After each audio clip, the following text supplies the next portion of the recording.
La luna vino a la fragua con su polisón de nardos.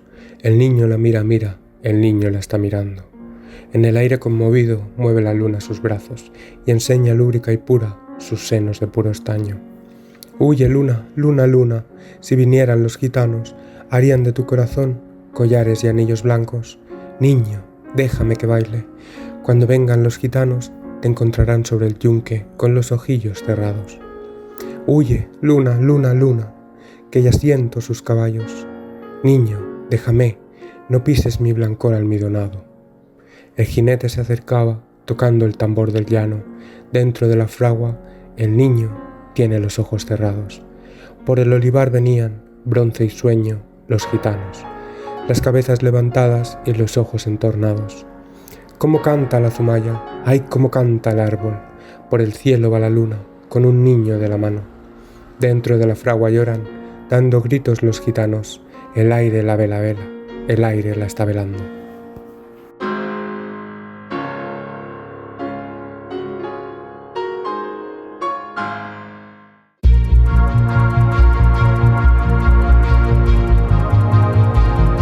Nigromantes Literarios, un programa dedicado al apasionante mundo de los libros y mucho más, con Saray Ramírez y Naviru Xorno.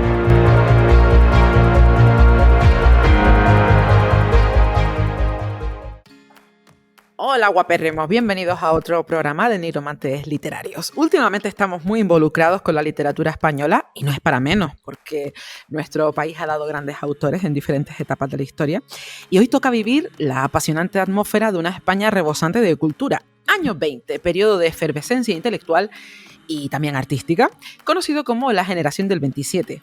Y para acompañarme en este magnífico recorrido literario, ¿quién mejor que mi super compañero de letras, el gran Naviru Xorno? Muy buenas, amigo. Hola, muchas gracias. ¿Qué tal? ¿Cómo va? Pues muy bien. Te he contado que la generación del 27 es una de mis etapas artísticas favoritas. Sí, alguna vez me la has contado. Y bueno, está bien. Hoy vamos a profundizar un poco más en ellos porque cuando hicimos el programa de historia de la literatura hablamos por encima y sentimos que nos quedaba mucho, así que vamos algo, sí. Sí, hoy vamos a profundizar con ellos. También decirte que en nuestro grupo de nigromantes literarios en Facebook hemos realizado la pregunta a la gente que pertenece en el grupo, que es ¿qué autores conoces de la generación del 27? Y si te parece bien, cuando lleguemos al final del programa, pues podemos leer lo que nos han respondido. Pues sí, siento curiosidad además, quiero saber.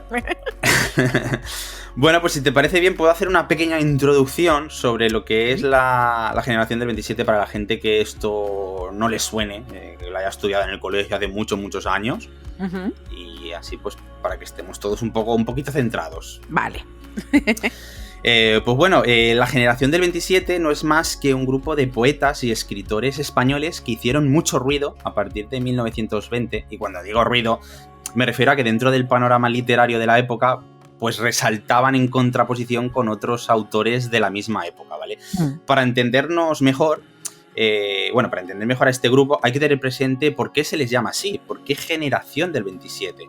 Pues bien, algunos de los miembros que componen este grupo rindieron homenaje a Luis de Góngora en Sevilla para el tercer centenario de su muerte en diciembre de 1927. Y esto es la clave para entender a esta generación. ¿Quién fue Luis de Góngora? Se preguntará algún nigromante, pues fue un poeta y dramaturgo español considerado como el poeta más original del siglo de oro. Sus poemas tenían un estilo muy personal, utilizaba muchas figuras retóricas como hipérboles, metáforas o hiperbatón y muchos cultismos que no sabes qué significan todas estas figuras retóricas que acabo de pronunciar. No te preocupes, tenemos un programa... Aquí viene el reciclaje. No sabía. Ya me conocen, ¿no? Tenemos un programa exclusivamente dedicado a los recursos literarios en la segunda temporada, programa 2X09, que puedes escuchar desde la aplicación de iVoox o en nuestro canal de YouTube. Recuerdo ese programa como un momento muy divertido, ¿eh? Sí, la verdad que nos lo pasamos muy bien. Yo con los acentos me liaba, como me suele pasar siempre con palabras que no suelo pronunciar mucho. Pero forma parte de tu encanto, Navi. Así que con la cantidad de idiomas que hablas, pues es normal, ¿no? Que a veces surja algo. Sí, también decir que en finlandés no hay tilde, ¿sabes? No hay sílaba tónica en las palabras y el inglés no tiene acentos, entonces claro, esto ya me provoca un caos mental. Pero bueno, sigamos con la introducción. Volviendo a Góngora, su poesía es difícil de entender y no es apta para todos los públicos, aunque tenía sonetos o pequeños poemas que hasta yo los entiendo. Y he seleccionado un soneto muy bonito que me gustaría leer a continuación, que se titula A los celos. Oh niebla del estado más sereno, furia infernal, serpiente mal nacida, oh ponzoñosa víbora escondida de verde prado en oloroso seno, oh entre el néctar de amor mortal veneno, que en vaso de cristal quitas la vida, o espada sobre mí de un pelo asida, de la amorosa espuela duro freno. Oh celo del favor verdugo eterno, vuélvete al lugar triste donde estabas, o al reino, si allá cabes, del espanto, mas no cabrás allá, que pues a tanto que comes de ti mismo y no te acabas, mayor debes ser que el mismo infierno. Oh, qué bueno es. Y bueno, volviendo a la generación del 27, esta peña pues fue capaz de asimilar la tradición literaria que encontramos en Góngora e integrarla en los movimientos de la época. Hay que decir también que entre los propios autores que la componían había diferencias literarias, por supuesto, aunque entre todos ellos había una estrecha relación de amistad. Hay que añadir también que la generación del 27 surge en un momento en el que se estaba produciendo muchos cambios sociales y políticos en España. Tenemos la dictadura de Primo de Rivera entre 1923 y 1930, 1931 la instauración de la Segunda República Española y, por si todo esto fuera poco, llegó la abuela en 1936 y nos encontramos con la Guerra Civil Española, que provocará el deceso y exilio de algunos escritores de esta generación. Voy a nombrar algunos autores. Tenemos como Pedro Salinas, Jorge Guillén, Gerardo Diego, Damaso Alonso, Federico García Lorca, Vicente Alexandre, Emilio Prados, Rafael Alberti, Luis Cernuda, Manuel Alto Laguirre. Profundaremos en alguno de ellos, pero antes, si la señora está preparada, pues nos puede decir algunas características de la generación del 27. Bueno, yo nunca sé si estoy del todo preparada, pero voy a compartir lo poco que sé, ¿no?, al respecto. Cuando hablamos de generación del 27, es imperioso, ¿no?, hablar del movimiento artístico llamado vanguardias, que ocurrió principalmente en Europa en el primer tercio del siglo XX. El término proviene del ámbito militar y se relaciona con la idea de estar en la primera línea de combate. A mí esto me parece fascinante, ¿no? Y esto refleja la actitud revolucionaria de esta tendencia, ¿no? El movimiento no solo estaba formado por escritores, sino que contaba con toda clase de artistas, como tú comentabas antes, ¿no?, desde pintores, arquitectos, directores de cine, actores, diseñadores de moda. Quizá lo más distintivo de esta etapa era el rechazo a las convenciones tradicionales. Las vanguardias tuvieron una gran influencia en la literatura que vino después, y se destacan por algunos puntos. Los artistas empezaron a ver y representar el mundo de una manera diferente, rompiendo con lo tradicional y hasta me atrevería a decir que con la lógica, ¿no? Querían enriquecer y replantear cómo representamos la realidad. También tendríamos que hablar del uso esencial de la metáfora en la poesía, algo que se alejaba de los cánones clásicos literarios. Los artistas querían ser originales y diferentes y por tanto rechazaban la idea de seguir las normas establecidas, buscando belleza en lo único y original. Esto condujo a un arte más individualista y minoritario, marcado por infinidad de experimentos artísticos. Por ejemplo, aboliendo la puntuación en la escritura, que es algo que a mí me parecería impensable, o usando versos libres en poesía. Querían alejarse de un arte conservador que encontraban poco estimulante y vaya si lo consiguieron. ¿Tú serías capaz de escribir quitando todos los signos de puntuación?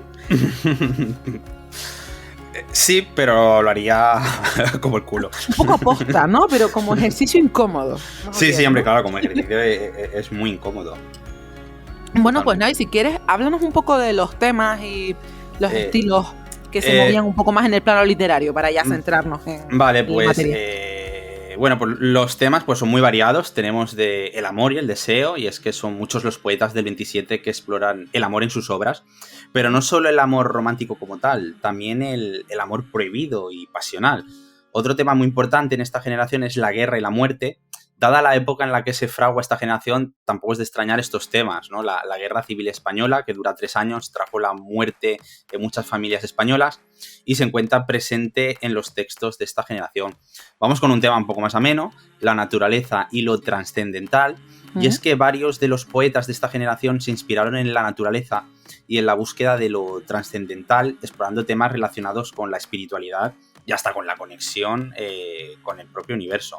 Como último tema tenemos la modernidad y la vanguardia, y es que la generación del 27 estuvo influenciada por diferentes corrientes literarias vanguardistas de la época, y ahora entenderá mejor este último tema cuando explique los principales estilos. Y es que el primer estilo del que me gustaría hablar es del vanguardismo, que también lo has mencionado tú antes, y es que la generación del 27 se caracterizó por su adopción de las técnicas vanguardistas de la literatura como el surrealismo, el dadaísmo y el ultraísmo. Como podéis escuchar, vamos a tope con los ismos. Estos estilos se caracterizan por su experimentación con la forma y el lenguaje, así como por su énfasis en lo irracional y lo subconsciente. ¿Cómo te quedas? Porque yo me quedo igual. La verdad. Pero mira, voy a intentar explicar un poco el dadaísmo, que es lo que más me he estudiado, ¿vale? A mí me suena como una especie de papagayo con tonos tropicales, si te digo la verdad. Pero no.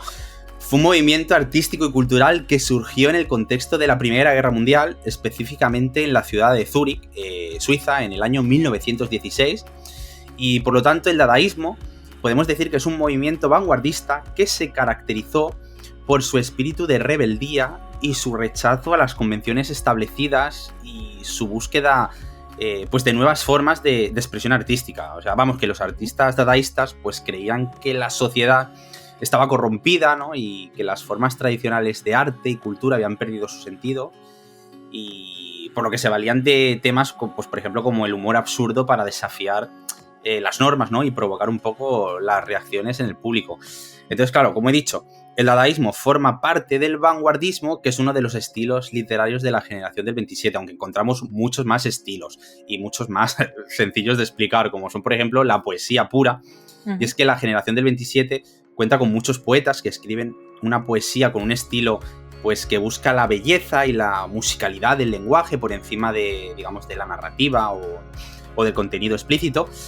Además de la poesía, también podemos encontrar teatro, un teatro quizás experimental, y son varios los miembros que exploran este estilo, pues rompiendo con las convenciones, digamos, teatrales tradicionales hasta entonces, ¿no? Por lo tanto, hagamos un repaso de los estilos de la generación del 27 mientras me ordeno mi cabeza y descifro mi esquema. He dicho vanguardismo, he dicho poesía pura, he dicho teatro experimental, y vamos con el neopopularismo, espero haberlo dicho bien, Sí. que nada tiene que ver con Matrix, sino con la tradición popular española y la poesía popular, eso sí, incorporando elementos folclóricos y tradicionales en sus obras. Y esto sí que lo leo bien. Un ejemplo de poesía neopopular la encontramos en una poesía de Federico García Lorca, que voy a leer a continuación, que me ha parecido una virguería. Se llama La casada infiel. No sé si la conoces. Seguramente sí, ¿no? Sí. Pues bueno, aquí viene. Y que yo me la llevé al río, creyendo que era mozuela, pero tenía marido. Fue la noche de Santiago y casi por compromiso se apagaron los faroles y se encendieron los grillos. En las últimas esquinas toqué sus pechos dormidos y se me abrieron de pronto como ramos de jacintos. El almidón de su enagua me sonaba en el oído como una pieza de seda rasgada por 10 cuchillos, sin luz de plata en sus copas. Los árboles han crecido y un horizonte de perros ladra muy lejos del río.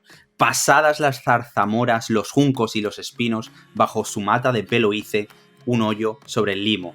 Yo me quité la corbata, ella se quitó el vestido, yo el cinturón con revólver, ella sus 4 corpiños. Ni nardos ni caracolas tienen el cutis tan fino, ni los cristales con luna relumbran con ese brillo. Sus muslos se me escapaban como peces sorprendidos, la mitad llenos de lumbre, la mitad llenos de frío. Aquella noche corrí el mejor de los caminos, montando en potra de nácar, sin bridas y sin estribos. Se puede decir que este poema rota un poco el porro escrito, ¿verdad? Sí, pero ¿con qué clase, Sí, ¿no? Claro, coge ahora una canción de reggaetón, compara la letra con este poema. Este poema es mucho más, digamos, explícito, pero es tan bonito de leer que no tiene nada que ver con la vulgaridad de algunas canciones de reggaetón que... Claro, porque los términos están muy bien escogidos, ¿no? Sí. Hay un grafismo que pese a que tú como adulto entiendes que está relacionado, o bueno, es una relación sexual en toda regla, no lo encuentras nada sucio, ¿no? No, ni soez, no. Tienes esa musicalidad, ¿no? En el lenguaje, ¿no? Totalmente. Era único, Lorca. Bueno, luego hablaremos de Lorca, sí, ¿verdad, sí. Saray? Sí. Bueno, vamos a hablar ahora un poquito de los autores. ¿Quieres empezar tú? Sí, ¿no? Venga, sí, empiezo yo además con uno de mis preferidos, Dámaso Alonso y Fernández de las Redondas. Nombre sencillito, como pueden ver. Fue un poeta español, profesor, lingüista, crítico literario, nacido en Madrid en 1898 y fallecido en 1990.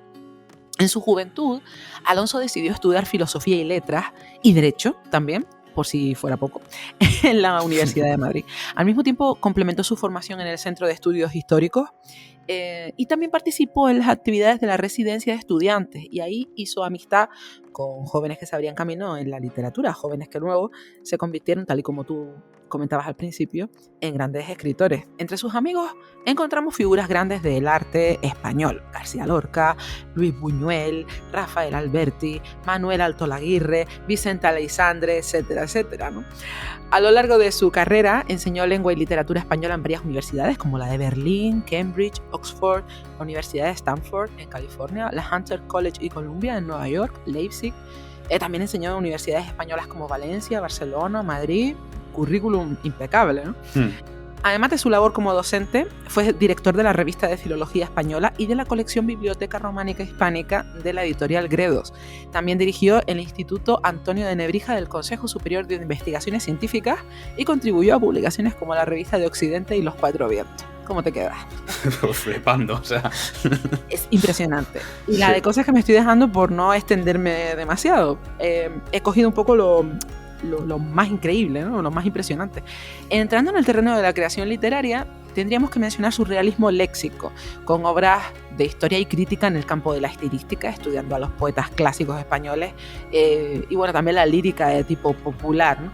Como traductor de las obras de James Joyce, utilizó el seudónimo de Alfonso Donado. Estamos hablando aquí, son palabras mayores. Sí. Dámaso Alonso se pasó un buen trecho de su vida estudiando las obras del gran Luis de Góngora, analizándolas al detalle. Su trabajo es tan importante que si quieres entender algo de la literatura de Góngora tienes que echarle un ojo a lo que hizo Dámaso. Así de claro te lo digo. Además de meterse en eso, también fue un poeta espectacular, sobre todo con su obra Hijos de la Ira, que es muy conocida y con la que ha dejado pues su huella, ¿no? en el mundo literario. Se casó en marzo de 1929 con Eulalia Galbarriato, pero bueno, también escritora, y se conocieron en la residencia de estudiantes, donde ella enseñaba español a extranjeros. Y claro, desde aquí se hicieron inseparables. Después, Dámaso se puso a dar clases de lengua y literatura en la Universidad de Oxford, y en el 33 se mudó a Valencia, donde ejerció de profesor titular hasta que estalló la Guerra Civil en 1936. Para muchos intelectuales, la guerra resultó un golpe muy duro de asimilar, y Dámaso Alonso no fue la excepción. Tuvo que refugiarse en la residencia de estudiantes junto con algunos colegas, y después del inicio de la guerra pasó un tiempo en Valencia, donde siguió escribiendo y participando en la revista cultural Hora de España. Tanto por su trabajo literario como por su carrera académica, Dámaso recibió varios premios y reconocimientos. Lo nombraron miembro de la Real Academia Española, ocupando la silla D, y 11 años después también se unió a la Real Academia de la Historia. Además, fue parte de la Asociación de Hispanistas y llegó a ser su presidente entre el 62 y el 65. Del 68 al 82, ocupó el cargo de director de la RAE. Si esto no te parece ya increíble, impresionante y fabuloso, el 9 de julio de 1973 lo hicieron miembro honorario de la Academia Mexicana de la Lengua. Recibió el prestigioso premio Miguel de Cervantes y parte del dinero que obtuvo lo donó a la Real Academia Española para apoyar más investigaciones. Dámaso vivió una vida larga y plena, dedicada por completo a la literatura, a la enseñanza y también a la investigación. Y esto le trajo muchas alegrías y satisfacciones, ¿no? Pero lamentablemente en sus últimos 2 años perdió la capacidad de hablar, y a mí esto me parece muy dramático para alguien que se dedica a las palabras, ¿no? Falleció a los 91 años, el 25 de enero de 1990, debido a un infarto. Y después de enumerar la cantidad de logros académicos y profesionales de este magnífico escritor, vamos a hablar un poquito del estilo de su obra. Venga. La literatura de Dámaso, sobre todo en el campo de la poesía, se centró más en transmitir emociones que en buscar la belleza pura. Y por decirlo de alguna manera, creía que la realidad podía ser parte integral de la poesía. Yo sé que esto es muy abstracto, pero para los que leemos mucha poesía entendemos esto a nuestra manera también, ¿no? En sus primeras obras se vio influenciado por la poesía de Juan Ramón Jiménez, lo cual no me extraña, adoro a Juan Ramón Jiménez, y priorizó la palabra sobre la retórica. Inicialmente utilizó un lenguaje sencillo y cargado de emoción, como se puede ver en su obra Poemas puros, Poemillas de la ciudad, y con el tiempo su estilo evolucionó hacia una expresión más clara, más humana, trabajando la lírica con mayor profundidad, como se aprecia en El viento y el verso. En fin, no sé, bueno, la guerra en España y sus terribles consecuencias impactaron mucho, ¿no?, en el espíritu de Dámaso, y esto se ve mucho, se ve muy, muy fácilmente en su obra, ¿no? Después del conflicto, su poesía se llenó de dolor y rabia. Hay un lenguaje muy fuerte y violento. Hay, no sé, a mí por lo menos me transmite eso, ¿no? Y él mismo, en la posguerra, a ver, estamos hablando todas las injusticias, el sufrimiento que se vivió en esta etapa, ¿no? Pero el propio Dámaso hablaba de su obra como poesía desarraigada, ¿no? Ya que no contaba con el respaldo de muchos por defender ideologías políticas contrarias a del gobierno del momento, ¿no? Mantuvo una fuerte temática religiosa, especialmente centrada en Dios, a quien culpaba por el caos del mundo. Estaba muy herido, ¿no?, a nivel emocional. Rompió con las normas clásicas en obras como Hombre y Dios, donde destacaron los versos libres y un lenguaje directo y muy dramático, en línea con la poesía desarraigada, entre comillas, de la posguerra. Y me gustaría leer un pequeño fragmento de Hijos de la Ira, donde queda más que de manifiesto el estilo y la profundidad emocional de Dámaso. Ok. Ah, pobre Dámaso, tú el más miserable, tú el último de los seres, tú que con tu fealdad y con el oscuro turbión de tu desorden perturbas la sedeña armonía del mundo. Dime, ahora que ya se acerca tu momento, porque no hay ni un presagio que ya en ti no se haya cumplido, ahora que subirás al Padre, silencioso y veloz como el alcohol bermejo en los termómetros, ¿cómo has de ir con tus manos estériles? ¿Qué le dirás cuando el silencio te pregunte qué has hecho? Voy al final. A mí me encanta Dámaso Alonso y justo esta Hijos de la Ira es demoledor, ¿no? O sea, te desgarra. Si tienes sí, desgarrador es la palabra también que iba a utilizar. Es tremendo, ¿no? Bueno, Navi, después de todo el rollazo que te... Tú sabes lo que me pasa a mí cuando me emociono. No, sí, me gusta escucharte emocionada. Sí, es que vaya currículum tiene este hombre, ¿eh? Yo la verdad que a este no lo conozco tanto como claro, como a los de los que yo voy a hablar, ¿no? Que sí que he leído alguna obra. Pero bueno, voy a leer algo de él, tengo que leer algo de él, porque este poema que has leído me ha parecido demoledor. Es buenísimo. Además, esa obra, Hijos de la Ira, es muy buena. Bueno, ¿y quién toca ahora? A ver. Bueno, pues yo voy a hablar de Rafael Alberti, que a este sí que lo estudié mucho en la ESO y en bachillerato. Y bueno, pues este hombre nació en 1902 en el municipio gaditano del Puerto de Santa María. Su familia era de origen italiano y eran bodegueros que no pasaban por un buen momento cuando nació Alberti. Su padre era exportador de vinos de Osborne y por viajes profesionales pues no pasaba mucho tiempo en casa. Rafael cursó la primera enseñanza con los carmelitas y después ingresó en el colegio de jesuitas San Luis Gonzaga, y el carácter del joven chocaba con la disciplina férrea de la institución, y no solo sacaba malas notas, que esto es algo que sorprende mucho, sino que también fue expulsado del colegio en 1916 por mala conducta. O sea, fíjate que ¿quién diría esto? Era un rebelde. Exacto, era un rebelde.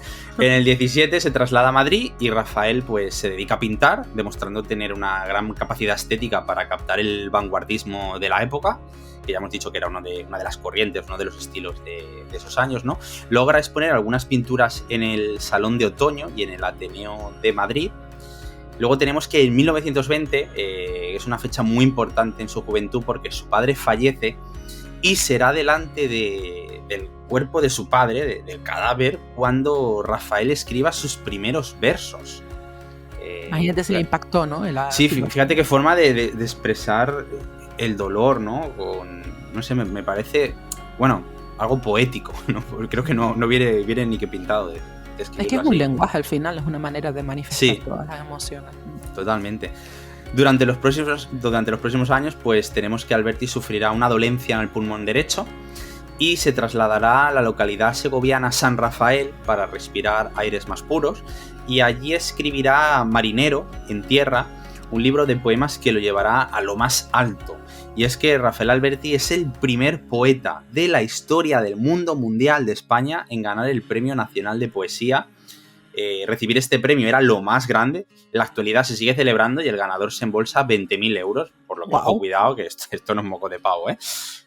Creo el Plus ahora mismo da 10.000, creo que dota el premio. Lo subió el año pasado porque hasta entonces daba 6.000 y tenemos que el premio de poesía da el doble, 20.000 euros. Voy a leer unas estrofas de un poema suyo que me gusta mucho, que es Sueño del marinero. Yo, marinero, en la ribera mía, pasada sobre un cano y dulce río, que da su brazo a un mar de Andalucía, sueño en ser almirante de navío, para partir el lomo de los mares al sol ardiente y a la luna fría. Oh los hielos del sur, oh las polares islas del norte, blanca primavera, desnuda y yerta sobre los glaciares, cuerpo de roca y alma de vidriera, oh estío tropical, rojo abrasado bajo el plumero azul de la palmera. Mi sueño, por el mar condecorado, va sobre su bajel, firme, seguro, de un verde sirena enamorado, concha del agua ya en su seno oscuro. Arrójame a las ondas, marinero, sirenita del mar, yo te conjuro. Qué bonito, ¿eh?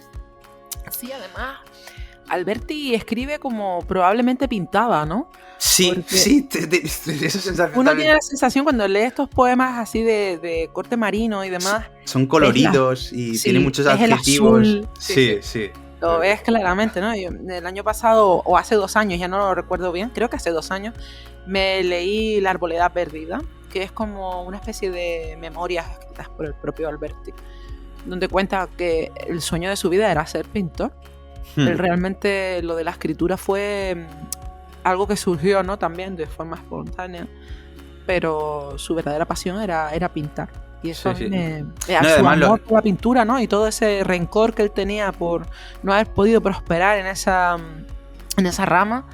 Te lees el libro y, no sé, por lo menos a nivel, los que nos hemos dedicado alguna vez a algún arte y pues a lo mejor no nos han ido las cosas como queríamos, nos vemos muy, muy reflejados, ¿no? En el trabajo de Alberti.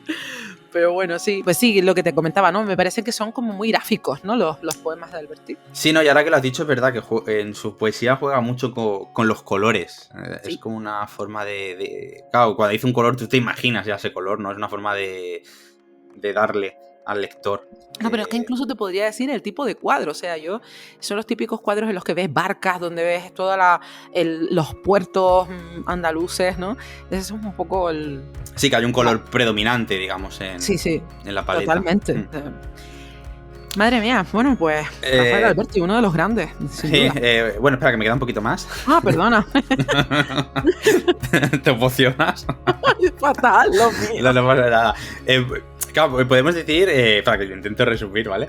Que la obra poética de Alberti pues se divide en 3 etapas, ¿no? La primera etapa es digamos, la que he mencionado, ¿no? Pues donde abundan temas pues, como la nostalgia, ¿no? Y la añoranza a su tierra natal. En la segunda etapa, motivado por una crisis espiritual, pues Alberti inicia un cambio pues, de tendencia hacia el surrealismo, por así decirlo, ¿no? Por ejemplo, en el 28 pues escribe sobre Los Ángeles, uno de sus libros más consagrados, donde predomina el uso de imágenes libres y el versículo.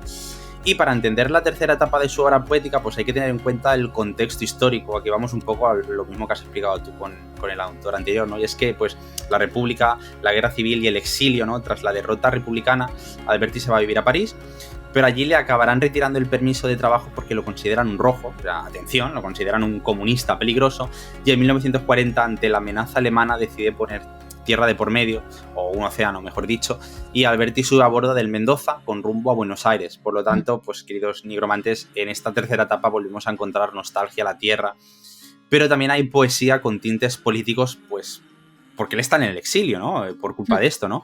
Rafael no regresa a España hasta 1977, después de la muerte de Franco y la instauración de la democracia, En el 1983 pues le entregan el premio Cervantes, por nombrar uno, porque le dan muchísimos premios también, tiene un currículum, la verdad, que muy extenso. Y el 28 de octubre del 99, a los 96 años, y en el puerto de Santa María, lugar donde nació, que esto me parece súper romántico, pues Rafael Alberti fallece.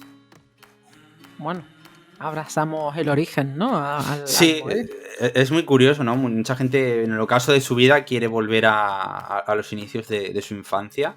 Esto es algo que encontramos en muchísimos artistas. Bueno, no solo en artistas, creo.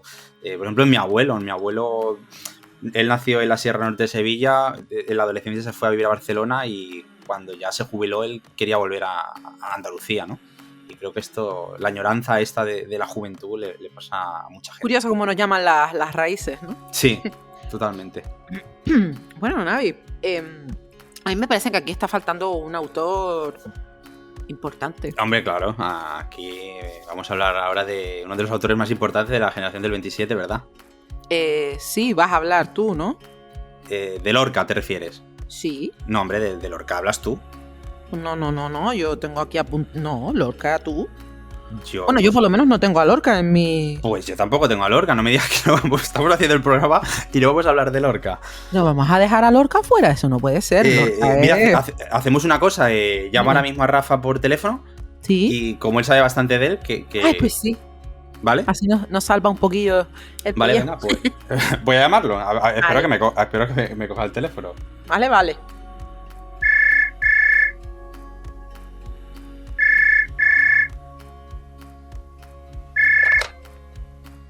Hola, chiquis. Hola, Rafa, ¿qué tal?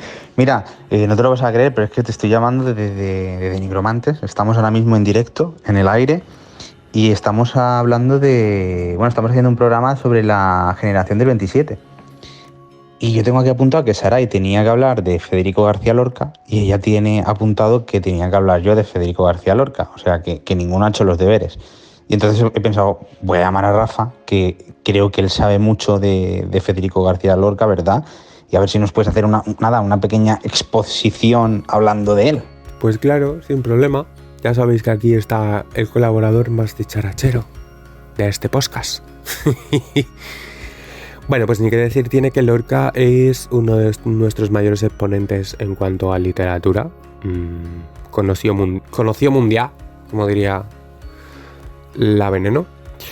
Entonces, os contaré algunos detalles de su vida, intentaré no alargarme mucho, aunque no prometo nada, y luego algunas cositas de su obra y su estilo.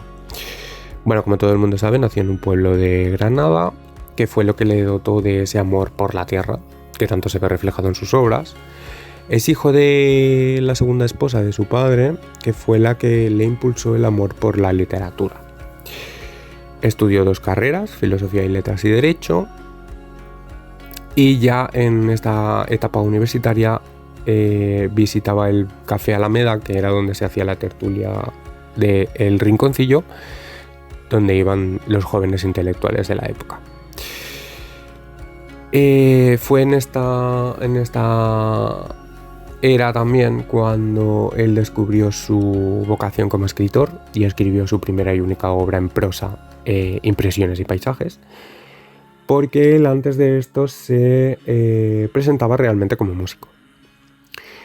Ya en el 19 varios amigos de la tertulia se mudaron a Madrid y Fernando de los Ríos, que era un político socialista amigo de la familia, convenció a sus padres para que él también pudiera ir a la residencia de estudiantes, que este lugar era un hervidero intelectual donde iban personajes de la talla de Einstein, Marie Curie, y fue aquí donde conoció a escritores como Buñuel, Alberti, donde conoció a Dalí, que ya sabéis que a mí me produce bastante rechazo este señor, Juan Ramón Jiménez, que fue el que influyó en su visión de la poesía, en fin, a muchas personalidades. En el 21 Lorca vuelve a Granada y es aquí donde conoce a Manuel de Falla, al maestro. O sea, tú imagínate, ¿sabes? Que te pase esto. Se hacen muy amigos y empiezan a hacer proyectos en torno a la música. 10 años después es cuando publica el poema de Cantejondo. Luego en el 25 viaja a Cadaqués a ver a su amigo Dalí, bueno, más que amigo, no sé, amor platónico, amor erótico entre ambos. No sabría cómo definirlo porque Dalí siempre dijo que nunca había habido ningún tipo de relación más allá de lo erótico. Están las cartas donde se coquetean. Y mi rechazo a Dalí viene por sus nefastas declaraciones de que Lorca había querido, tal cual, había querido darle por culo un par de veces y como a él le dolía y no era maricón, lo rechazó. Y fue como, vale, yo entiendo la época, ¿no? Pero, chico, en fin. Que no me gusta. Luego, es curioso como para nosotros la generación del 27 es como una época súper importante y demás, pero para él fue su mayor crisis. O sea, en el 27-28, porque ya había publicado canciones y primer romancero gitano, que fueron un éxito, o sea, un éxito. A él lo sumió en crisis, porque le amargaba el hecho de que lo encasillaran en el costumbrismo, en el defensor de los gitanos, de costumbrista, aunque él luego realmente era una persona que defendía a las minorías, al ser humano en general, sin hacer distinción de nada. Pero bueno, le temía que lo encasillaran. A eso hay que sumarle que terminó su relación con un escultor, con Emilio Aladrén, y que encima Buñuel y Dalí criticaron su romancero gitano, tildándolo de antiguo y de que él se creía innovador y no lo era. Pues nada, normal, cualquiera no entra en crisis, ¿sabes? Luego viajó a Nueva York, donde escribió Poeta en Nueva York. Se llevó una mala impresión de la ciudad, aunque él reconoció que le fue muy útil. Luego viajó a La Habana, volvió a Madrid, y un año más tarde fue cuando codirigió La Barraca, que era un grupo de teatro que representó obras del siglo de oro por toda España. Lo que pasa es que, claro, el estallido de la guerra pues lo mandó todo al carajo.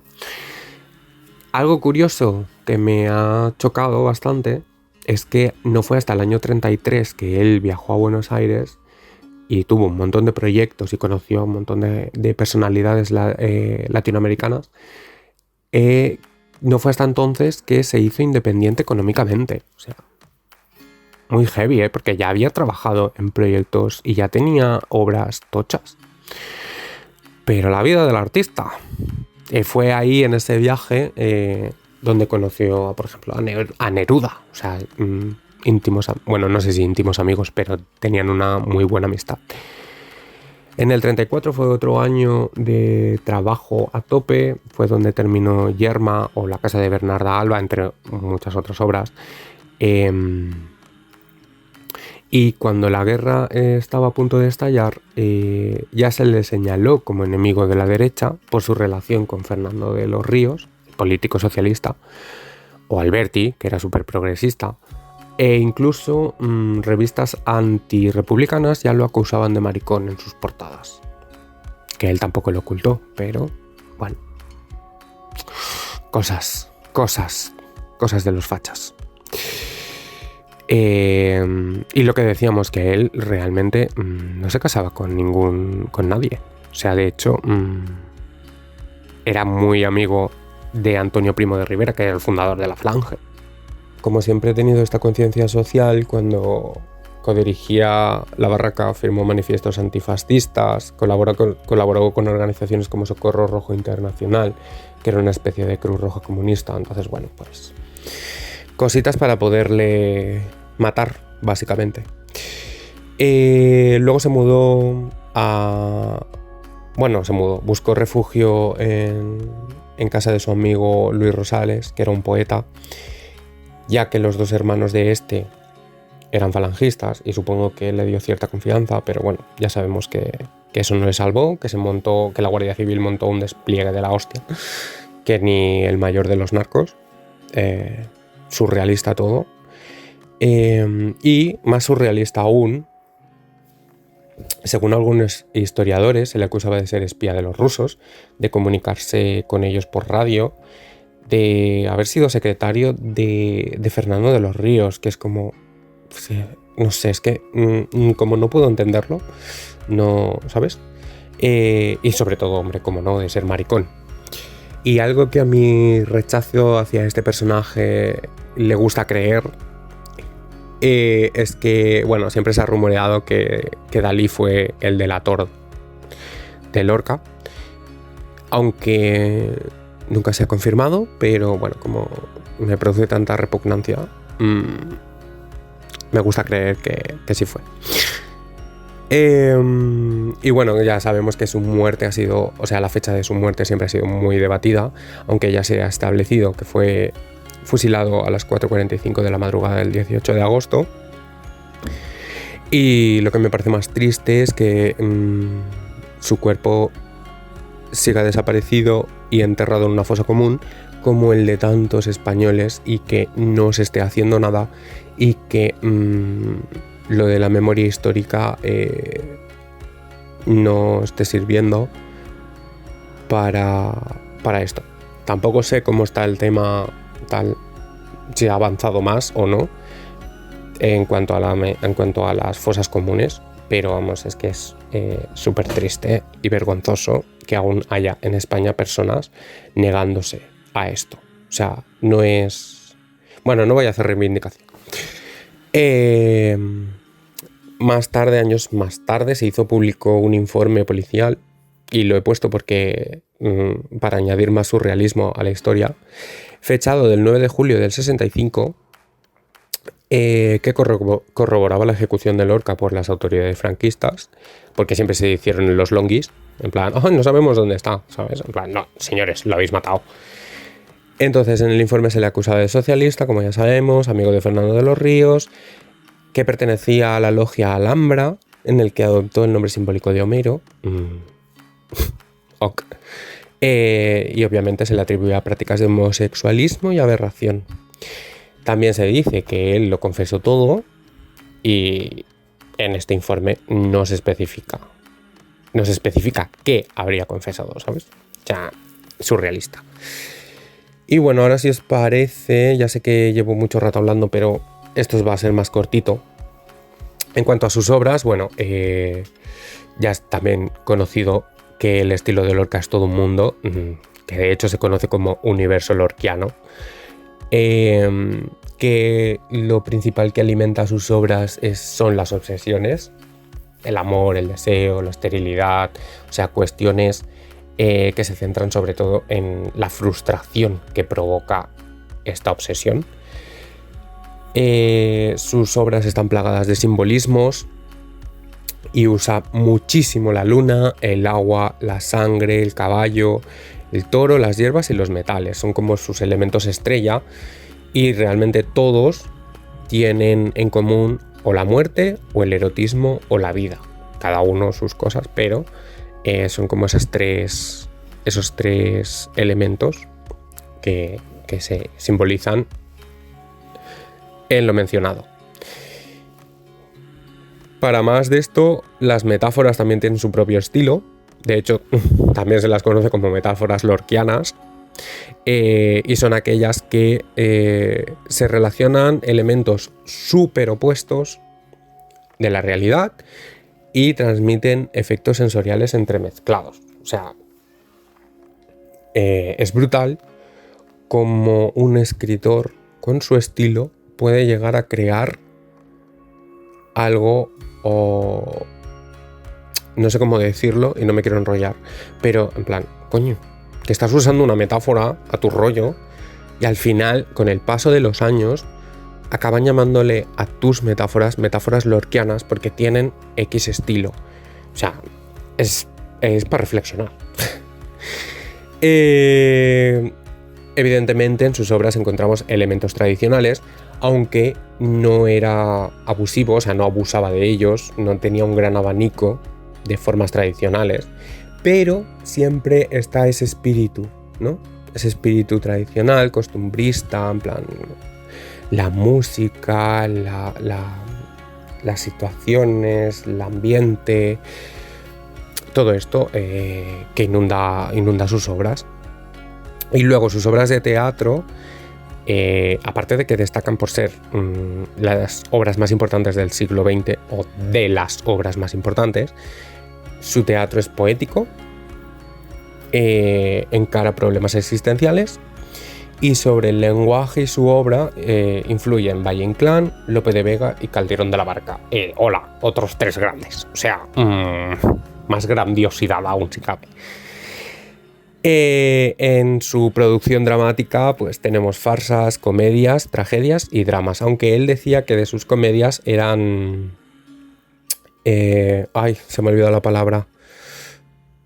Eran irrepresentables o algo así. Bueno, ahora no voy a buscar la palabra porque me liaría.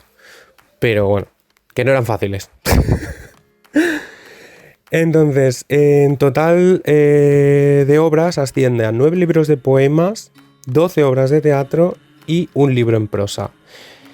Fijaos si ha sido un autor importante e internacional, ojo, que se han hecho 11 películas y series sobre su vida, aparte de salir como personaje cameo en muchas series, como por ejemplo El Ministerio del Tiempo. O sea, ni que decir todas las representaciones teatrales que se hacen año tras año de sus obras. O sea, yo creo que siempre en algún punto hay una obra suya representándose. Y aparte es que esto me ha parecido fascinante porque hay 10 óperas, 10 basadas en obras de él. O sea, no sé, wow, ¿no? Y algo que me resulta curioso, y ya termino con esto, os lo prometo, es que como a través de los años este autor sigue siendo tan querido por la mayoría, evidentemente, porque los que siguen siendo fachas pues lo odiarán. Pero es que ya no es solo esa admiración, es como ese sentimiento de querencia, ¿no? O sea, yo creo que es un escritor, aparte de que escribía sobre lo popular, yo creo que eso le hizo ser como un personaje que lo vemos como muy cercano, como muy... No me sale tampoco la palabra, pues eso, como muy cercano. Y nada, chiquis, os dejo, ¿vale? Ya os he dado toda la info así muy muy resumida, me pasaría horas hablando de él. Ha sido un placer, ya lo sabéis, y llamadme para la próxima. Bueno, pues maravilloso, menos mal, nos ha salvado es nuestro que, Rafa. A ver, chiqui.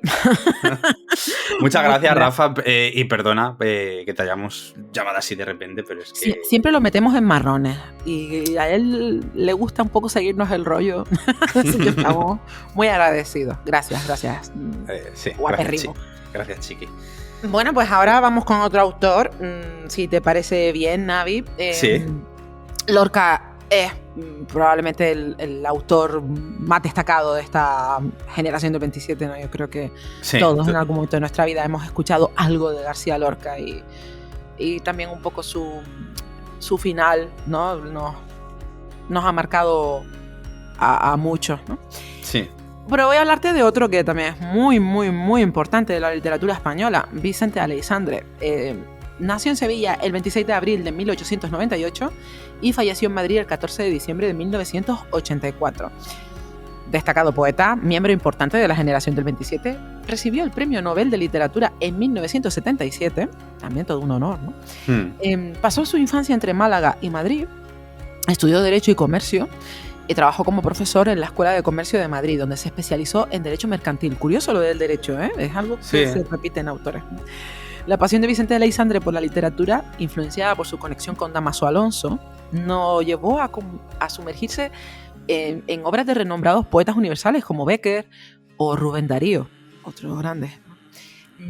Pero su carrera se vio interrumpida por una enfermedad grave durante la cual encontró consuelo en la escritura de poesía. Sus composiciones fueron publicadas en las revistas culturales más importantes de la época, obteniendo un éxito considerable. Fue en este contexto donde cultivó amistades con otros miembros de la generación del 27, como el gran Lorca, Luis Cernuda, y en reconocimiento a su talento, en el 34, si no me equivoco, fue galardonado con el Premio Nacional de Literatura. Casi nada. Después de la Guerra Civil, es que uno se siente como muy minúsculo, ¿no? Sí, cuando le cosas así, es, Dios mío, o sea, yo no he opinado nunca nada, o sea. A mí me dieron una vez una medalla por aprenderme las normas de tráfico en el cole, y ya. Yo tengo un diploma que gané de poesía, pero es que solo nos presenta por 2 personas, entonces... ¿Sabes? Tenía un 50% de posibilidades de ganar el premio. O pues ya, pues, oye, yo qué sé, no te creas tú, a lo mejor el otro escribió un buen poema o... Vamos a pasar palabras. Después de la Guerra Civil, decide quedarse en España y su obra adquiere un carácter profundamente personal. En el 49 es nombrado académico de la lengua, un honor también, ¿no?, que marca un hito en su carrera, y a partir de aquí se convierte en un mentor y protector para los jóvenes poetas españoles. Su residencia en Madrid se convierte en un punto de encuentro frecuente para estos aspirantes a escritores, donde organiza tertulias literarias con regularidad. Él usaba muy bien la metáfora, o sea, es quizá lo que lo consagra como el principal exponente del surrealismo en la poesía española, ¿no? Los críticos dividen su trayectoria en 3 fases distintivas. Una se centra en la poesía pura, influenciada por Juan Ramón Jiménez, otra vez este grandísimo autor. Sí, es que, a ver, al final todo esto es así, ¿no? Sí. Tenemos ahí como figuras en las que nos vemos, no nos inspiran, ¿no? Es normal. Juan Ramón Jiménez fue muy grande y se convirtió en un referente para muchos, ¿no? Pedro Salinas también, Jorge Guillén, otros 2 que ya hemos mencionado a lo largo del programa, son figuras muy grandes, ¿no?, de la literatura.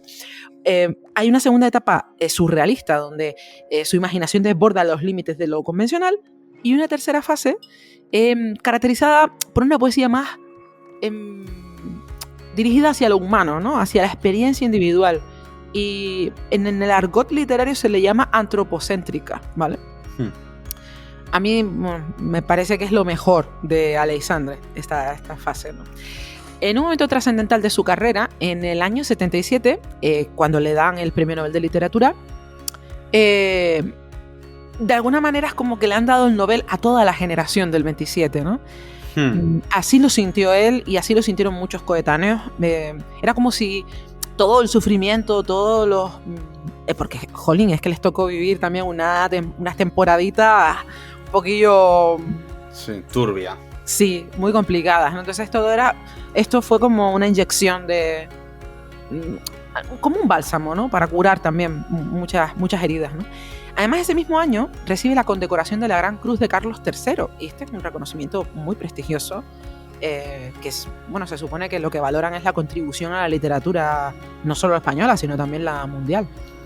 En su obra Álbum, que lo sacó en el 93, me gusta mucho el título de esta obra, dedica varios de sus poemas a una mujer con la que vivió una historia de amor intensa durante un memorable verano. Esta mujer fue la estadounidense Margarita Alpers. No obstante, es importante destacar que Aleixandre también exploró en sus versos la profundidad de su relación con María Valls, a quien dedicó varios poemas como Cabeza en el Recuerdo y Amante. Son composiciones poéticas que demuestran la sensibilidad y la capacidad de este autor, ¿no?, para captar todos esos matices de las experiencias amorosas. Y no sé, a mí me parece que tiene una poesía muy bella, muy sincera, ¿no? Es muy honesto escribiendo. Nunca confirmó públicamente su orientación sexual. La evidencia de las cartas y poemas dirigidos a varios hombres sugiere que posiblemente era bisexual y mantuvo relaciones amorosas significativas con individuos del mismo sexo. Se ha especulado que uno de sus amores más importantes fue Carlos Bousoño.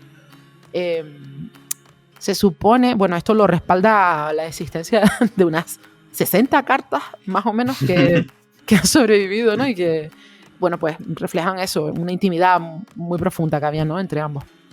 Por lo que cuentan, es que, a ver, Vicente Aleixandre era muy, muy particular, ¿no? Era uno de esos amigos comprometidos que te tienden la mano siempre, ¿no?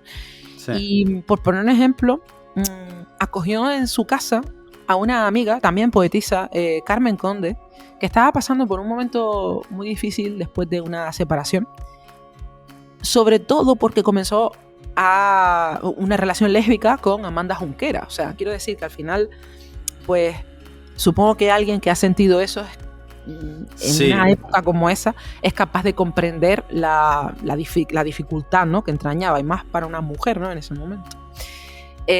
Pues eso es un poco lo que define a Aleixandre según sus conocidos, ¿no? Era una persona muy generosa y afectiva, ¿no? La casa de Aleixandre se convirtió en un punto de encuentro para muchísimas figuras literarias, ¿no?, donde se compartían ideas, experiencias, grandes momentos de amistad, ¿no? Y normalmente solían encontrarse allí, y volvemos otra vez a repetir algunos nombres como Federico García Lorca. Era como algo, es que era lo que tú comentabas al principio, no eran un equipo gigante, ¿no?, de amigos. Ellos fueron, aparte de escritores y colegas, también fueron amigos, ¿no?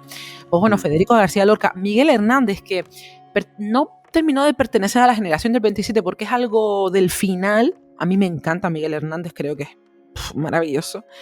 Él estaba ahí, ¿no? Era como el pequeñillo, ¿no? Era el más joven y se estaba empapando de toda esa cultura, ¿no? Bueno, Luis Cernuda, Rafael Alberti, en fin, todo eso era un ambiente rico, intelectual, ¿no?, y creativo. Me hubiera encantado estar en una de esas conversaciones, ¿no?, en una de esas quedadas, porque creo que no dejaban títere con cabeza, ¿no? A nivel político, Aleixandre siempre fue un hombre de izquierda. Durante la Guerra Civil su casa fue bombardeada y perdió parte de su gran biblioteca, ¿no? Se logró reconstruir, creo que llegó a tener alrededor de 3.000 obras. O sea, me parece una pasada, ¿eh? Y luego decimos que nosotros leemos mucho, ¿eh? O sea... Sí, a lo que veas. O sea, yo meto 3.000 libros en mi casa y tengo que salir yo, ¿no? Bueno, uno de los grandes problemas que marcó la vida de Aleixandre fue su salud, como comentábamos al principio, ¿no? En concreto padeció una nefritis, también tuberculosis. Se le extirpó el riñón derecho y, bueno, se pasó un par de años en cama. Sufrió mucho, al parecer. Numerosas son las frases célebres que nos ha legado este autor, ¿no? No obstante, entre las más significativas podemos mencionar algunas como: ser leal a sí mismo es el único modo de llegar a ser leal a los demás. ¿Ves? Ahí está un poco el reflejo de quién era Aleixandre. Muy chula. O la poesía tiene que ser humana. Si no es humana, no es poesía. También. Eso es todo lo que tengo que comentar de Aleixandre, porque creo que Aleixandre es uno de los grandes rostros, ¿no?, de la poesía y de la literatura nacional, ¿no? Era único escribiendo, o sea, era muy sensible. Es quizá el que más puede llegar a parecerse a Lorca en algunos aspectos. No sé, Aleixandre era muy especial también. No, te escucho con una pasión hablar de este hombre maravillosa. ¿Sabes qué pasa? O sea, al final son todos estos poetas, porque luego también he leído a Cernuda, he leído a, no sé, a Miguel Hernández. Lo he devorado toda la obra de Miguel Hernández, y lo hice en una etapa muy compleja, ¿no? Porque los 15, 16 años pues suelen ser momentos en los que tú estás un poco buscando tu identidad en el mundo, ¿no? Y creo que ellos fueron una grandísima influencia en mi manera de percibir no solo el arte, sino la vida en sí, ¿no? Así que... Luego llegó Stephen King y ya destruyó esa... Sí, no, pero mira, a veces lo fusionas y... No, sí, totalmente. A mí muchas veces me dicen que mi escritura, por supuesto salvando la distancia, ¿no?, mi escritura es un poco poética, ¿no?, en algunos fragmentos. Y creo que tiene que ver con toda esta lectura que yo hice, ¿no? Sí, puede ser con todo el bagaje cultural. Está ahí, ¿no? O sea, es algo... Sí. Y además me emocionaban realmente. O sea, yo he llorado leyendo fragmentos de estas... Bueno, Miguel Hernández es que a mí me tocaba muy, muy hondo también, ¿no? Pero bueno, pues nada, Navi, si quieres podemos ya hablar de otro autor que a mí... Sí, yo voy a hablar un poquito de Luis Cernuda, si te parece bien. Pues este señor, este hombre, nació un 21 de septiembre de 1902 en Sevilla y fue también pues, uno de los miembros más destacados de la generación del 27.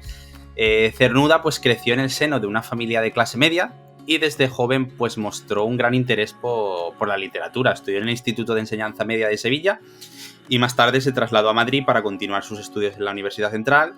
Y en esta época pues se relacionó con otros jóvenes escritores que adivina quiénes fueron. Pues tenemos a Lorca, tenemos a Alberti, tenemos a Alexandre. Digamos que la aportación de Cernuda en la generación del 27, además de que fue también muy importante, fue significativa y diversa.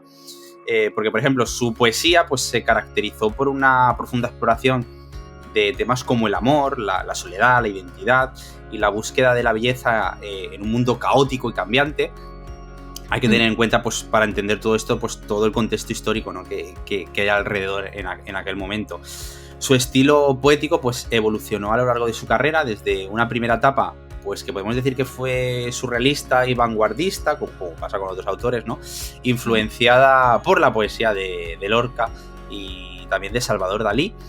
Y hasta una fase posterior, pues que podemos decir que fue más reflexiva y melancólica, y aquí ya entramos pues en el contexto histórico otra vez, ¿no? De todo lo que vino después.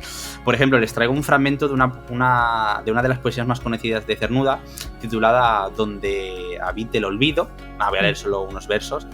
Buscaré un sitio esquivo, me diré a mí mismo, en ese tiempo tú no existías, en donde habite el olvido, en donde habite el olvido.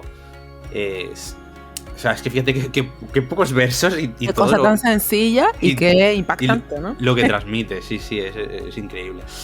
Esta obra fue muy emblemática de Cernuda, ¿no? Y refleja, pues, una temática recurrente sobre la búsqueda, pues, del olvido como una forma, pues, de escapar del sufrimiento y de la angustia que vivían en aquel momento algunos autores.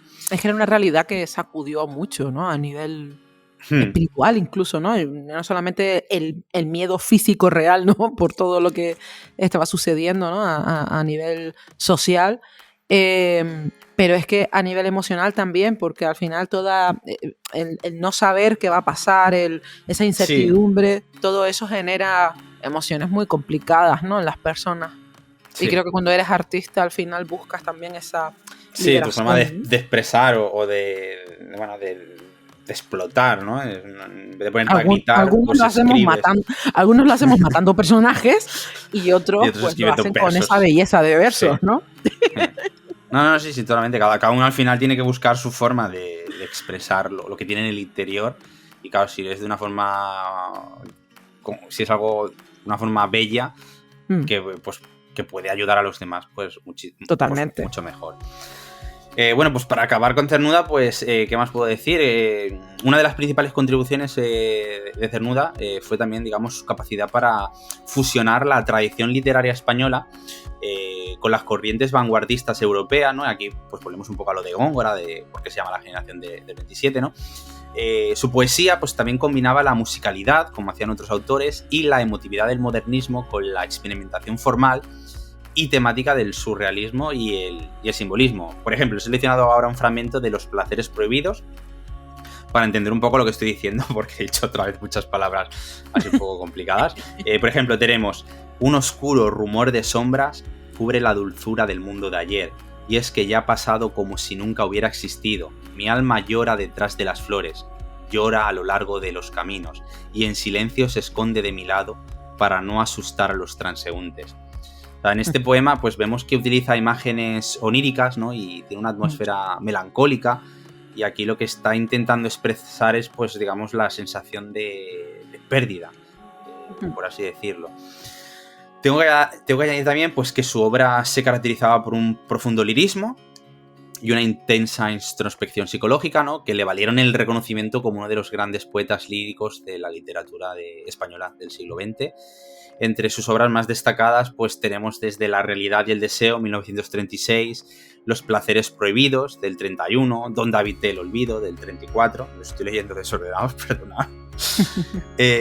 Y bueno, pues reflejan su preocupación por la búsqueda del amor, ¿no? Y la identidad en un mundo en crisis.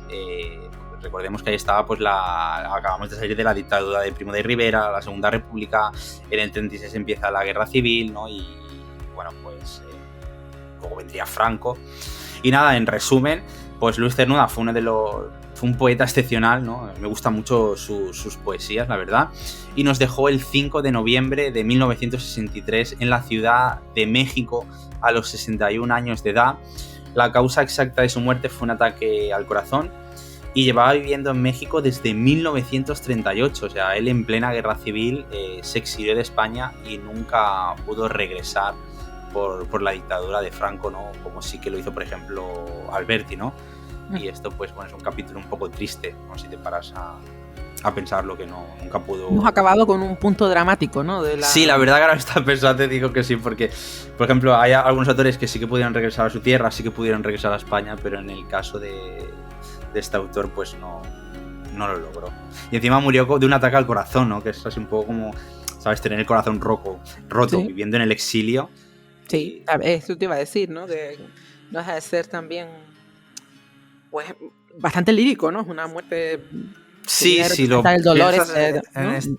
vemos desde este punto de vista es muy triste, es muy triste. Ay, ¿cuántos autores nos ha dado el dolor en España, ¿no? Pues Navi, podríamos estar aquí hablando de bastantes, ¿no? Si quieres hacemos algunas conclusiones. Sí. Bueno, pues un poco en mi caso, lo que te comentaba antes, ¿no? Yo como escritor y amante de la literatura, pues para mí son muy importantes, ¿no? Los autores de la generación del 27 marcaron mucho mi vínculo con las letras, ¿no? Yo creo que fue muy transformador, ¿vale? O sea, el estilo de estos autores vino pisando muy fuerte y generaron muchísima influencia a pesar de toda la represión cultural que se vivió en esa España. Digamos que la parte más rebelde de la sociedad ahí siguió, ¿no? Consumiendo este tipo de trabajo y gracias a Dios no se perdieron, ¿no? No sé, mira, es que la pasión y la belleza de la poesía de Lorca, hablando del amor y la vida con esa profundidad suya que te llega al alma, o Rafael Alberti, ese compromiso social, ¿no? Una obra que te hace reflexionar sobre la injusticia y la lucha por la libertad. O Pedro Salinas, que nos transporta un mundo de emociones con su poesía amorosa, también con ese punto sensual, ¿no? El propio Jorge Guillén, con su mirada filosófica sobre la existencia, ¿no? Te hace pensar y sentir al mismo tiempo. No sé, para mí está claro, ¿no? Que la generación del 27 nos regaló obras maestras de la poesía, pero también fueron pioneros en salir de los patrones clásicos, ¿no? Reinventaron el arte. Yo creo que más allá de si prefieres este u otro estilo narrativo, ¿no? Para alguien que se dedica a las letras, es importante conocer algo de estos autores, ¿no? O sea, leer algo, ¿no? de cualquiera de ellos, porque creo que siempre te van a ayudar a encontrar tu propio estilo, ¿no? O sea, te invitan a dejarte llevar, o sea, con el rollo de las vanguardias, ¿no? El hecho de romper con todo lo establecido y decir, me arriesgo a hacer esto, ¿no? Porque es como a mí me nace mi arte. A mí me parece muy valiente también, ¿no? No es fácil decir, me olvido de lo que sea comercial o de lo que necesito vender, o no, hay puro arte. No hay nada más allá que eso, ¿no? De lo que yo quería expresar y cómo quería expresarlo, y tenía que hacerlo de una manera completamente rompedora, ¿no? Me parece fascinante. Que a lo mejor entiendo que no siempre vamos a estar leyendo poesía de Alberti o de Lorca o de Jorge Guillén, ¿no? Pero sí, de vez en cuando se puede uno salir un poco de la tendencia terrorífica en mi caso, ¿no?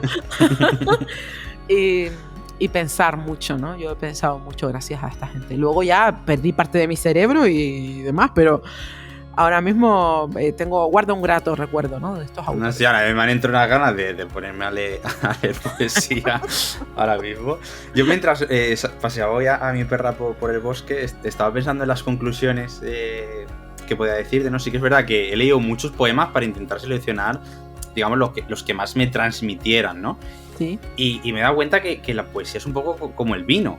O sea, puede ser dulce, puede ser amarga, puede hacerte ver el mundo, pues, de una manera completamente diferente, ¿no? Pero lo que sí que es cierto es que es como el vino, porque es que te acaba embriagando. ¿Sabes? Cuando totalmente te pones a leer con tranquilidad, con profundidad, analizas un poco lo que estás leyendo, al final el autor acaba contagiándote digamos, lo que estaba escribiendo en ese momento, y eso a mí me parece algo mágico, algo que eso no se puede conseguir con la prosa, con la novela, y creo que la poesía sí que puede transformar tus sentimientos, transmutarlo, ¿no? Y esto creo que la generación del 27, bueno, son unos cracks. Es casi vírico, o sea, dejas Sí. que entre en tu torrente sanguíneo y ya estás intoxicado, ¿no? Para siempre. Sí, totalmente. Creo que hay tiempo para todo, ¿no? O sea, supongo que también con el ritmo de vida que tenemos a día de hoy, pues es más complicado a lo mejor dedicarle una tarde a, no sé, a descubrir a Machado, que es de la generación del 98, pero bueno, a Machado, a Juan Ramón Jiménez, bueno, Miguel Hernández. Es que solo la frase de llevadme al cementerio de los zapatos viejos, a mí me parece una maravilla de verso, ¿no? Sí. Dice muchísimo en ese verso y no sé, invito un poco a los... No sé, al final no me has dicho qué comentaron los nigromantes de... Bueno, te leo algunos. Es que tenemos más de 40 comentarios, nos has dejado en el grupo de Facebook de nigromantes literarios, y tenemos un poco de todo. Por ejemplo, Miguel Aloja nos dice los hermanos Machado y Juan Ramón Jiménez, y luego Julio Pérrico le está diciendo te toca volver en septiembre, porque estos son de la generación del 98. Luego tenemos, por ejemplo, Cristina Gracia Atenas, pues nos dice que ella conoce a todos, pero que leerlos solo a Cernuda, Alberti y a Lorca. Julio Pérrico, pues Alberti, Guillén, Lorca, Salinas, Cernuda, Alexandre. Dice que son los únicos que recuerda. Luego tenemos a Julio López García, que nos dice leídos Platero y yo, de Juan Ramón Jiménez, un poeta de Nueva York de Lorca, de Antonio Machado Campos de Castilla. O sea, aquí tenemos que Machado, que es del 98. Sí, pero es que generó tantísima influencia también. Sí, ¿no? sí, verdad. De hecho, Juan Ramón Jiménez tampoco pertenece a la generación del 27. No. Él ya para la época, él ya estaba como... De hecho, se sentía bastante fuera del movimiento, ¿no? Ya mayor, ya no creía que su poesía no tenía sitio para estas vanguardias, ¿no? Pero sí que fue una influencia directa sobre estos autores. Sí. Vamos, de duda cabe, ¿no? Luego tenemos, por ejemplo, María José Albérez Vicente, nos dice que ella se sabe de memoria algunos poemas. Y le he dicho que nos diga cuáles, y bueno, pues me ha nombrado un montón, ¿eh? O sea, por ejemplo, nos dice que de Alberti, al que ha visto en algún recital, y wow. Luego tenemos a Ángel Ramos, pues que dice también que Alberti, Lorca, Juan Ramón Jiménez, nosotras nos lo vuelve a decir, Machado. Luego Eduardo San Pablo pues nos hace el chiste en persona de que ha leído algunos, ¿no? Como Lorca, como Cernuda. Raquel González pues nos dice Lorca, Guillén, Alberti, y bueno, es que tenemos muchos más. Agustín Rodríguez Segrego también nos dice. Vamos, hemos recibido bastantes comentarios. Pues qué bueno, oye, me gusta saber que los nigromantes también le dan un poquillo a la poesía, ¿no? Sí, no, no está todo perdido. A lo mejor, fíjate, hacemos dinos cantantes de reggaetón y solo nos nombrarían a uno o dos, que esto sería fabuloso. Pues sí, porque, bueno, yo por lo menos en mi caso, ahora mismo me hablas de artistas del momento y te digo, ¿quién? Y bueno, yo me conozco solo a uno, al más famoso, que ahora no me...